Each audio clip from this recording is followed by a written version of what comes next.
Mis queridas amigas y amigos, que el Señor esté contigo. Aleluya. Estoy muy contento de estar aquí y me siento unido en el Señor, en su Santo Espíritu, a ti que me escuchas. Y no sé dónde estás, ni lo que estás haciendo, pero más allá del espacio y más allá del tiempo, en el Señor, en el Espíritu, hay una unión maravillosa y perfecta. Y por eso me encanta estar aquí. Te envío todo mi cariño y el amor del Señor. Y vamos a rezarle un segundo. En el nombre del Padre, y del Hijo, y del Espíritu Santo.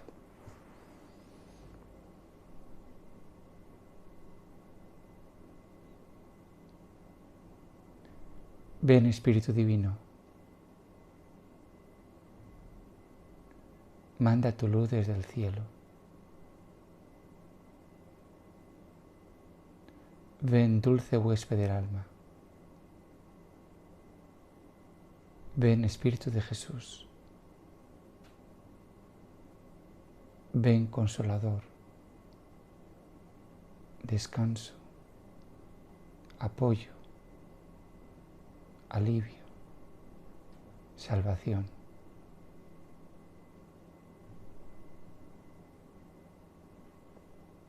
Inunda nuestros corazones con tu amor. Amén. Aleluya. Amén.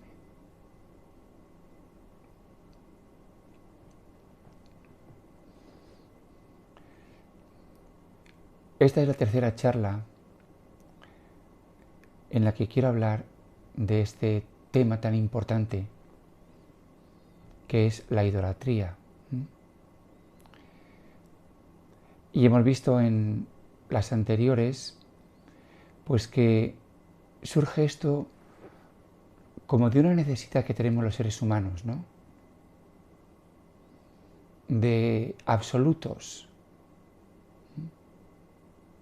No solamente de que queremos a alguien o que nos resulta algo atractivo, sino que a ese alguien o a ese algo, pues invertimos ahí inmensa pasión hasta el punto de adoración. Y esa es la idolatría. Veíamos como cuando las personas, incluso nosotros mismos, nuestra carrera, nuestro futuro, o bueno, pues nuestras aspiraciones políticas, incluso deportivas, o qué sé yo, pues ser fan de algún equipo de fútbol o de alguna estrella del rock, qué sé yo. Que cuando esto adquiere proporciones, ¿no? Pues de idolatría, ¿eh? Pues esto es un mal, porque esclaviza a la persona. Y esto yo creo que lo entendemos todos, bien porque lo hemos sufrido, porque lo vemos en otras personas. Ahora, de lo que yo quiero hablar hoy es de un tipo de idolatría muy especial, y es de los falsos dioses. Tenemos claro que cuando yo hago, pues, de una persona, hago un dios, o de mí mismo, o de mi partido político, o de mi equipo de fútbol, cuando yo de eso hago un dios, entendemos que eso es un dios falso, idolatría. Pero lo que no queda tan claro es que el dios en el que yo creo puede ser un dios falso y por tanto idolatría. ¿Cómo puede ser el dios en el que yo creo falso? ¿Cómo se me puede acusar de idolatría si yo soy muy creyente? Si yo soy muy creyente. Bueno, pues la charlita de hoy quiere hablar de cómo tal vez el Dios en el que creemos pues no es el Dios vivo. Vamos a ver un poco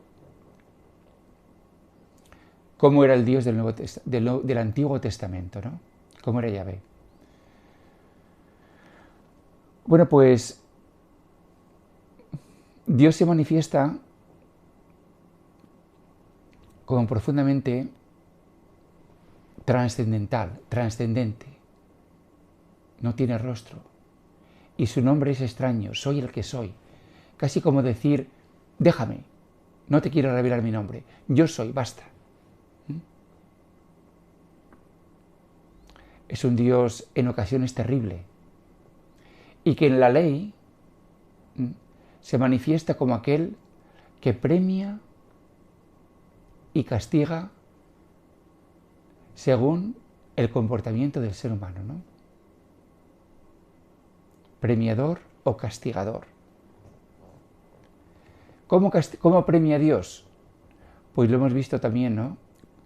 Básicamente en 3 dimensiones.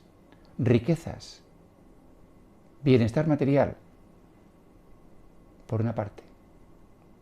Por otra parte, larga vida, salud. Y en tercer lugar, descendencia. Por tanto, si a una persona, ¿no?, pues le va bien en estas dimensiones, él piensa, justificadamente, pues que todo esto es una bendición de Dios, ¿no? Por eso podemos entender, ¿no?, el libro de Job, que se escribe ya bastante tardío, en el primer siglo antes de Cristo. Y este libro de Job, fijaros, es como una crítica a toda la concepción anterior de Dios, de la divinidad. Porque lo que le ocurre a Job es que siendo una persona piadosa y devota, un justo, sin embargo, le suceden montones de desgracias. Desgracias materiales. Sus posesiones, sus pertenencias, sus rebaños son destruidos. Después también la muerte de sus hijos e hijas. Qué cosa tan terrible. Y por si esto no fuera suficiente, ¿no?, él mismo sufre terribles enfermedades. Según la noción de Dios, eso ocurre porque Job ha pecado. Por eso su mujer le dice, mira Job, no me canses más, no me aburras. Maldice de Dios y muérete de una vez. No me vengas diciendo que tú eres inocente, porque lo que a ti te pasa no le pasa a un inocente. Por tanto, y los amigos de Job también le quieren convencer, ¿no?, de que algo tiene que haber hecho, porque si no, eso a un justo no le puede pasar. Y el pobre Job se rebela y rabia y trata de justificarse y dice, mira, y es verdad, yo soy hombre, no soy perfecto, pero yo, en lo que yo alcanzo a ver, no he hecho nada que merezca todo esto. Y al final la historia del libro de Job, que es tan interesante, tan bonita, Dios le habla a Job y le dice, ¿de modo que quieres pelear conmigo? Muy bien. ¿Dónde estabas tú cuando yo hice el cielo y separé las aguas de la tierra? ¿Dónde estabas tú cuando yo creé los luminares, el sol, la luna y las estrellas? ¿Qué sabes tú? Y así acaba el libro de Job. Es decir, ante la sabiduría divina no sabemos nada. Y por tanto, no somos quien para exigirle a Dios cuentas, sino confiar en Él. El Dios del Antiguo Testamento es el Dios de la prosperidad. Recuerdo que en una ocasión fui a visitar, ¿no?, a un primo de mi madre, que vive en Madrid, y mi madre me dijo, mira, ¿por qué no te acercas a saludarle, a verle, ¿no? Se llama Primi. Y me dice, y fui a verle, y él era capitán del ejército. Y me dice, Vicente, ¿cómo no voy a creer en Dios? Con lo bien que me han ido las cosas. Fíjate, pues tengo una buena carrera militar, mujer, hijos, tengo casa, me va bien las cosas, ¿cómo no voy yo a creer en Dios? Bueno, pues esta es la fe del Antiguo Testamento, de un Dios que me premia, ¿m? Y que si me va bien las cosas, pues creo en Él. ¿M? La fe del Antiguo Testamento. Pero, ¿es este Dios el Dios vivo? Otra persona que conozco aquí en Hong Kong, ¿no? Pues me dijo que su madre, que es una persona muy, pero que muy católica y muy devota, pues me dijo que su madre piensa que Dios tiene como un libro de contabilidad, pero en toda regla. Y ahí aparecen todo lo que tú has hecho, lo bueno y lo malo. Y a ti se te puede haber olvidado. Pero en el libro de cuentas que Dios tiene, ahí está escrito. Y al final, como que Dios va a revisar. Y esto, esta señora, como os digo, lo tiene escrito en el alma. Que nuestras acciones, buenas o malas, están escritas. Pero no ya en el libro de la vida, sino en el libro de contabilidad. ¿Es este Dios el Dios vivo? Es más bien el Dios del Antiguo Testamento. Por eso, cuando vino Jesús, ¿no? Él tuvo una experiencia de Dios. Ya hemos hablado de ello, ¿no? La experiencia de Dios como Abba, como papá. Algo nuevo. Una intimidad, una espontaneidad, un cariño, ternura, compasión, misericordia. Y desde esta experiencia, ¿no?, que está en lo más íntimo del corazón de Jesús, pues el Espíritu le lleva a predicar, a sanar y a compartir. Tres cosas. Jesús habla de Dios. Jesús también manifiesta esta acción salvífica de Dios en sus obras de sanación. Y también, pues se lo pasa bien con los escribas y fariseos. Y, perdón, no solamente con los escribas y fariseos, se me ha colado, con los pecadores. Todo esto es tan interesante porque el Dios del Antiguo Testamento también se manifiesta como un Dios de santidad. De hecho, decimos en la misa, Santo, Santo, Santo es el Señor Dios del universo. Dios es santo. Y bueno, pues ¿quién soy yo para negar esto? ¿Cómo voy a decir yo que Dios no es santo? Me pueden excomulgar como mínimo. Pero fijaros las consecuencias que tiene creer en un Dios de santidad. Como creían, por ejemplo, los escribas y fariseos. Si alguien creía en que Dios era santo, eran ellos. Y ellos querían imitarle, porque dice la Biblia, sed santos como yo soy santo. ¿Qué significaba, por tanto, para los escribas y fariseos ser santo? Una palabra, separación.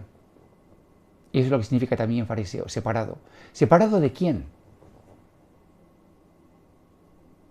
Del pecado y del pecador. Eso significaba ser santo para ellos. Por eso, cuando veían por la calle a un pecador, se iban a la otra punta, para ni siquiera poder olerles o que les olieran. Ningún tipo de trato, ningún tipo de conversación. Tratar con ellos, un leve toque con ellos sería equivalente a estar contaminado. Por eso imaginaros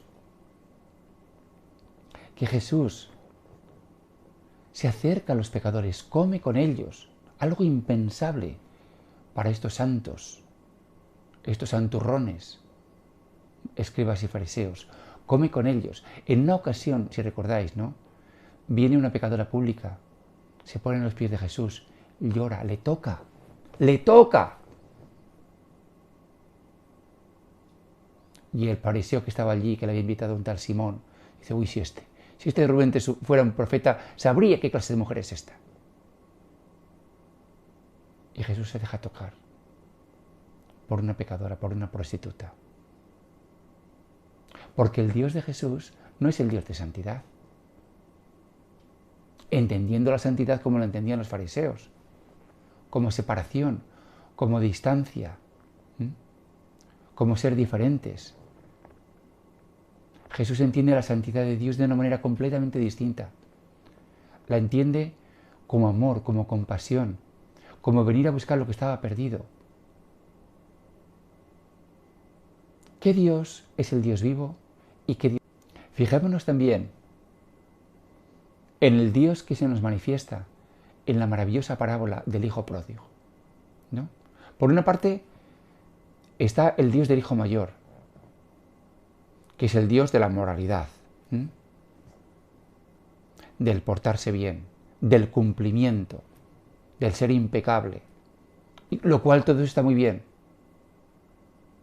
Pero es que le falta lo esencial, le falta la compasión, le falta el cariño, le falta la libertad, le falta el gozo, le falta la capacidad de alegrarse cuando su hermano, que estaba perdido, pues vuelve a casa y se le recobra con salud. Y sin embargo Jesús manifiesta al Padre con entrañas de misericordia. Ese es el Dios vivo. Por tanto, Jesús habla de un Dios, pero de un Dios nuevo, de un Dios vivo, de un Dios que es compasivo, de un Dios que viene a buscar lo que estaba perdido. Madre mía. Pues si esto se manifiesta en la predicación, ¿no? y en la actividad de Jesús, en su cariño y en su compasión y en sus curaciones, donde más fuerte está la crítica a una imagen idolátrica de Dios, es en la cruz. San Pablo dice en la carta a los Corintios, porque los judíos buscan signos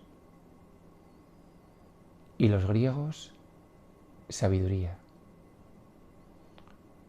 Pero nosotros predicamos a Jesús, a un Cristo crucificado, escándalo para los judíos y necedad para los griegos, pero para nosotros fuerza de Dios y sabiduría de Dios. Es para mí algo absolutamente milagroso, algo impensable, que los primeros cristianos, al muy poquito tiempo, empezasen a proclamar: Jesús es Señor, Jesús es Dios. A un Jesús que le supieron, que le vieron crucificado como un blasfemo, que le vieron despreciado, rechazado de Dios. ¿Cómo se puede adorar a aquel que ha caído en lo más bajo? ¿Cómo se puede reconocer en un ser crucificado al Dios vivo? Esta es la gran revolución, mis queridos amigos. La gran crítica contra todos los ídolos. Porque los seres humanos nos gusta adorar, por supuesto. ¿Pero qué adoramos? La belleza, la fuerza, la inteligencia, el poderío. Por lo visto en Atenas, ¿no? En la Acrópolis, en el maravilloso templo del Partenón, había una estatua de la diosa Palas Atenea, hecha por el gran Fidias. Una estatua debía ser algo absolutamente maravilloso, de 7 o 8 metros de alta, ¿no? Imponente, impresionante. Todo el que entrase ahí se sentiría conmovido y emocionado ante la belleza de la estatua de la diosa. Pero qué belleza tiene un crucificado. Se me ocurre ahora, aunque sea algo trivial, ¿no? Pero, como sabéis, mucha gente llegaba casi a adorar a Elvis Presley. Y después de muchos años la gente sigue yendo, ¿no? a su tumba. Y algunos piensan que sigue vivo, ¿no? Porque Elvis Presley pues manifestaba o representaba, ¿no? ideales también de encanto, de gran carisma, de belleza, de seducción. Como os contaba, ¿no? en las charlas anteriores, de este jovencito aquí en España, aquí en Hong Kong, Kung Tao. Bueno, pues a Elvis se le puede adorar, como adoraban también los romanos a los emperadores, ¿no? Fuerza, poderío, algo espléndido, ¿no? Algo a lo que te sientes sobrecogido, ¿no? Pero ¿cómo se puede adorar a Jesús crucificado? Esta mujer se llamaba Simone Weil y era judía, francesa, vivió en el siglo XX, a principios del siglo XX, y inicialmente era atea, pero luego después pues experimentó una profunda experiencia religiosa, ¿no? Y ella cuenta que estuvo trabajando, ¿no? en una fábrica en Francia, y la experiencia fue traumática para ella. Dice, esta experiencia de trabajar en la fábrica fue brutal y me destrozó, tanto en el cuerpo como en el espíritu. Entonces dice que hizo un viaje a Portugal en el año 1937.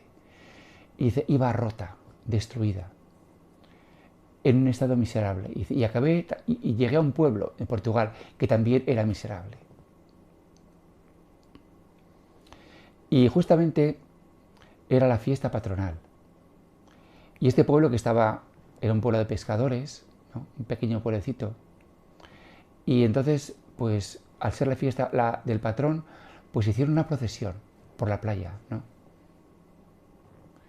Por la noche. Y dice Simón que cantaban unos cantos muy antiguos y tristísimos, de inmensa tristeza. Y dice entonces ella que entonces ella tuvo la intuición, ¿no?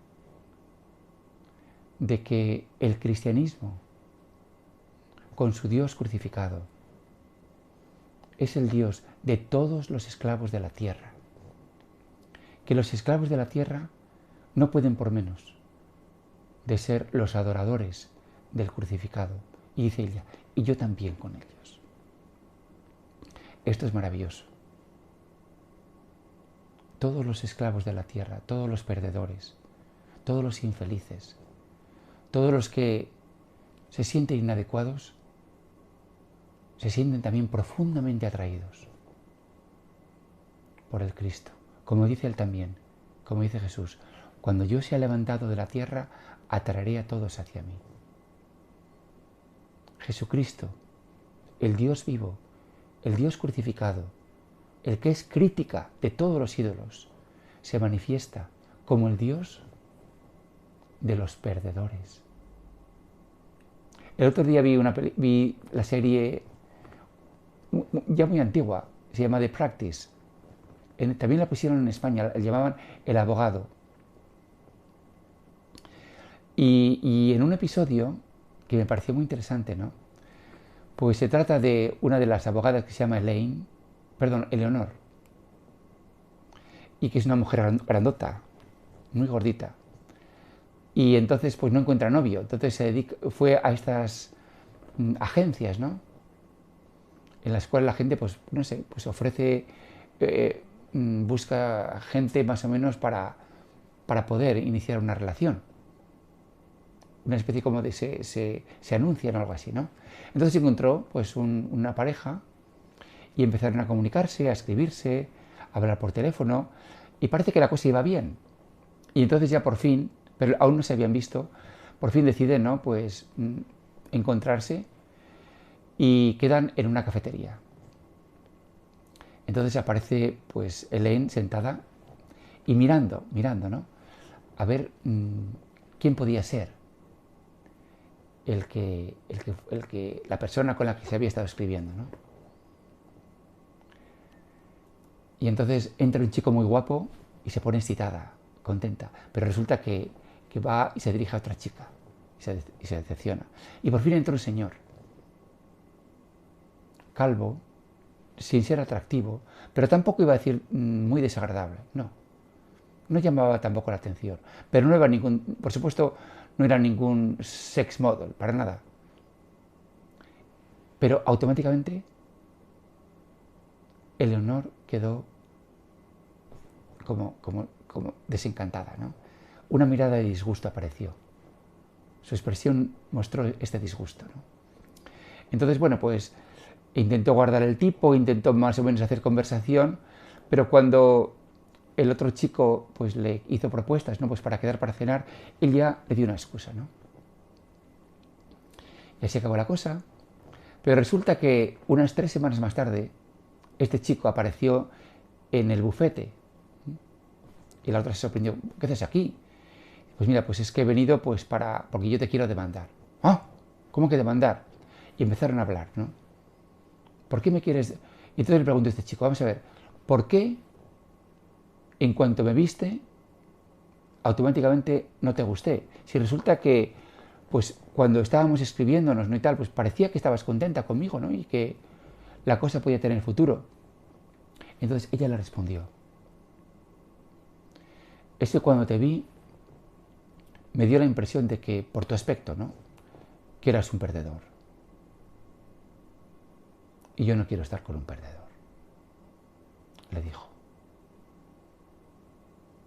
Y entonces él le dijo, pues yo se lo entiendo. Pero a mí, le dijo, me han rechazado muchas veces. No eres la primera. Pero las otras chicas que me han rechazado eran guapas. Y de alguna manera lo podía aceptar. Pero me cuesta mucho más aceptar que me rechaces tú, que no eres guapa. Qué conversación, ¿eh? Qué terrible. Pero me impresionó, como digo, mucho lo de Eleonor. Es que en cuanto te vi, me pareció que eras un perdedor. Es decir, una persona, pues que no es un tío triunfante, ¿no? Que no es un tío guay. Un perdedor. Si los judíos buscan signos y los griegos buscan sabiduría, el hombre de hoy busca éxito, ser un ganador, triunfar, ser un triunfador. Pero Jesús se nos manifiesta como pobre, como roto, como un perdedor. Y esto a algunos pues le dice, pues es que esto no es para mí, yo no quiero esto. Pero para mí, para Vicente, es salvación. Porque parte de mí, puede que la parte más importante, yo me siento débil, humilde, no precisamente un ganador. Por eso el Señor me atrae. Y no os imagináis el inmenso gozo que me supone saber que este Jesús es el Dios vivo y no es ningún ídolo. Todo lo demás son ídolos. Pero Jesús no. Y este Jesús tan humilde, tan pobre, tan roto, tan despreciado, tan crucificado, es el Dios vivo, que me atrae y que me encanta y que adoro desde lo más profundo de mi ser. Por eso, mi querido amigo, mi querida amiga, si tú te sientes también así, como yo, humilde, pequeño, pobre, débil, y el Dios de la santidad te asusta, pues acércate a Jesús, porque solo Él es el Dios vivo. Los demás,